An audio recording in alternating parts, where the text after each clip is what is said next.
আসসালামু আলাইকুম। Welcome to Salma স্বপ্ন পেজ থেকে সবাইকে স্বাগতম। সবাই কেমন আছেন? আশা করি যে যেখানে আছেন ভালো আছেন, সুস্থ আছেন। আল্লাহর রহমতে আমার দিনগুলো ভালোই যাচ্ছে, তবে একটু অসুস্থ নিজে থেকেই অসুস্থ। আশা করি সবাই দোয়া করবেন যেন সুস্থ হয়ে যায়।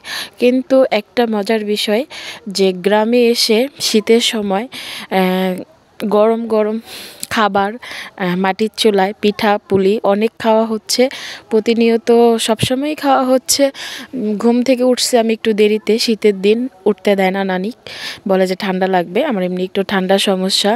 ঘুম থেকে 8:30টার সময় ঘুম থেকে উঠে দেখি রান্নাঘরের পরিবেশ সবাই বলতে নানি মামি রান্না নিয়ে ভীষণ ব্যস্ত।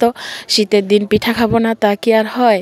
আর ইতিমধ্যে মেহমান তো আবারও চলে আসছে, 7জন না 8জন মেহমান আসছে। আমার নানির মামাতো ভাই চলে আসছে। তো যাই হোক, তাদের জন্য পিঠা, আমি আসছি আমার জন্য পিঠা, সবার জন্য, মানে শীতে যে আসতেছে তাকে একের পর এক পিঠা খাওয়ানো হচ্ছে।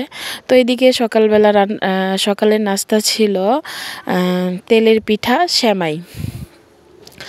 আর পাশে রান্না করতেছে মামি, দুপুরের জন্য রান্নাটা সেরে নিচ্ছে। আজকে দুপুরের মেনুতে ছিল গরুর মাংস, বেগুনের চপ, পোলাও, মাছের তরকারি, সবজি দিয়ে। তো যাই হোক, খাওয়া দাওয়া ভীষণ ভালো হচ্ছে। আর নানির হাতের পিঠা আর মামির হাতে বেগুনের চপ সব মিলিয়ে খেয়ে খেয়ে অনেক মোটা হয়ে যাচ্ছি।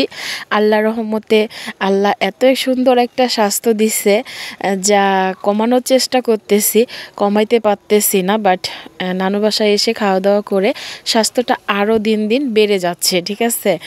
তো যাই হোক, বাড়িতে যা একদম কড়াকড়ি ডায়েট করতে হবে, জিমে যাইতে হবে, বাঁচতে হইলে সুস্থ থাকতে হবে বয়সের অনুযায়ী, আর ওয়েট অনুযায়ী ওজন স্বাভাবিকে নিয়ে আসতে হবে। শরীরে ওজন বাড়তি 25 কেজি, ওজন 20 কেজি ছিল, এখন প্লাস 5 কেজি হয়ে গেছে, 25 কেজি ওজন কমাইতে হবে। আর রোহানের আব্বু তো চলে আসছিল, রোহানের আব্বুও চলে গেছে, তাকে পরপর পিঠা খাওয়ানো হয়েছে 2 দিন। তো আমি এখনও যাই নাই। আমার এখানে একটা মেলা হবে, ঘোড়া খেলা, 3 দিন মেলাটা হবে আমার বাসার সাথেই, নানু বাসা বাবা বাসার সাথেই মেলাটা হবে। তো মেলাটা দেখে তারপরে আমি যাব। তো ইতিমধ্যে রোহানের স্কুলে 27 তারিখ শুক্রবার রেজাল্ট দিবে। তো সেখান থেকেও ফোন আসছে, সেটাও মিস করতেছি সবাইকে, যে একসাথে সব গার্জিয়ানকে দেখতাম বা একসাথে অনেক দিন চলছি ফিরছি। অনেকের সাথে হয়তো বা কথাবার্তা বা ব্যবহারে কেউ কষ্ট পাইলে তাদের কাছে সরি বলতাম, সেটা আর পাওয়া হইল না। অনেকে হয়তো বা চলে যাবে, অনেকেই থাকবে, অনেকে স্কুল চেঞ্জ করবে। এই জীবনটা এরকম, ঠিক আছে, কোনো কিছু স্থায়ী না। তো যাই হোক, আমি গ্রামে কিন্তু অনেক ভালো থাকি, গ্রামের পরিবেশ আমার কাছে ভীষণ ভালো লাগে। অনেকে বলবে গ্রাম ভালো না, আমার কাছে ভীষণ, এক কথাই বলবো, গ্রাম প্রিয়, গ্রামের মেয়ে আমি। শহর ভালো লাগে না আমার কাছে, পরিবেশ নিজের কাছে। ধন্যবাদ জানিয়ে এখন ভিডিওটি শেষ করে ফেলবো, ভিডিওটি আর লং করব না। আর অবশ্যই সালমা রুহুল ইউটিউব চ্যানেলও ভিডিওটি ছাড়া হবে, ভিডিওটি শুরু থেকে শেষ পর্যন্ত দেখবেন। ভালো লাগলে অবশ্যই লাইক কমেন্ট করবেন, আর অবশ্যই চ্যানেলটি সাবস্ক্রাইব করতে ভুলবেন না। আর আমি নিজে থেকে, যেহেতু বললাম যে আমি নিজে থেকে একটু অসুস্থ, চলে গেছিলাম ডেন্টালে। মামির দাঁতের সমস্যা ছিল, মামি দাঁতের প্রবলেম ছিল, সেটা সব করা হয়েছে।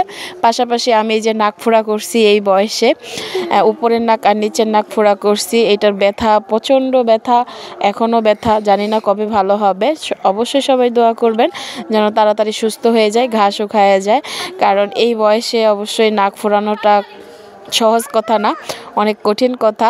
ডেন্টালে করলাম, পার্লারে সাহস পাই না, আর আমারও একটু ইচ্ছা ছিল ফোড়া করার, এর জন্য ফোড়া করে নিলাম। সবাই ভালো থাকবেন, আর অবশ্যই যাদের সাপোর্টের প্রয়োজন কমেন্ট বক্সে বলে যাবেন, আমি অবশ্যই আপনাদের আইডিতে যাই ফলো করে আসবো, বা সাবস্ক্রাইব করে আসবো, লাইক শেয়ার করে আসবো, ভিডিওগুলো দেখে আসবো। আবারও সবাইকে